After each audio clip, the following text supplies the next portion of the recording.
As the curtains fell on the lives of 14 innocent children who died in a stampede on Monday evening at the Kakamega primary school, questions abound once again on the safety of children in schools. This, even as the crucial documents on safety in learning institutions developed by the government continue to gather dust as the Ministry of Education procrastinates in their implementation. Zainab Ismail reports.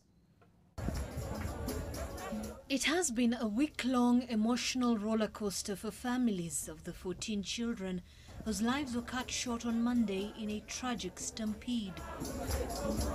Families digging little graves to say goodbye, if only for the last time, to their young members, torn from their arms when tragedy swooped down a school, a safe haven for their young ones. And as the families reel from the sting of the tragedy, the question of safety of children in schools has once again arisen, as the government refuses to swallow the bitter pill that some of the schools in the country are a disaster in waiting. There's a standard requirement on, for example, the width of a path or a staircase on public spaces.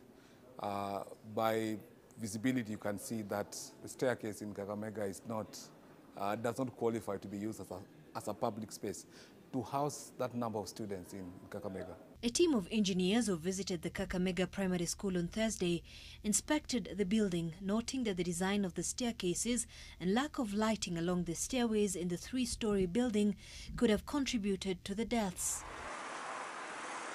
The Safety Standards Manual for Schools provides that every school should post a blueprint map of the buildings, classrooms, dormitories and hallways.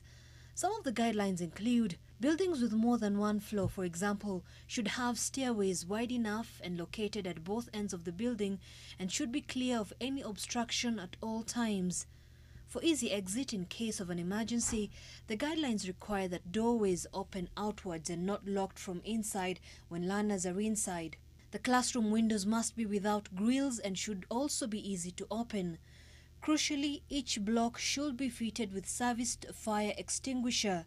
A standard classroom, for example, should be well ventilated and either be 7.5 meters by 5.85 meters or 7.5 meters by 6 meters and accommodate a maximum of 30 learners in one-seater desks or 40 learners in the two-seater desks. So you have reports and you have a manual, but the schools are not following the manual. So I do not think we are short of the requirement. The issue is who is inspecting, who is ensuring our schools, whether private or public, are adhering to the manual done by the ministry.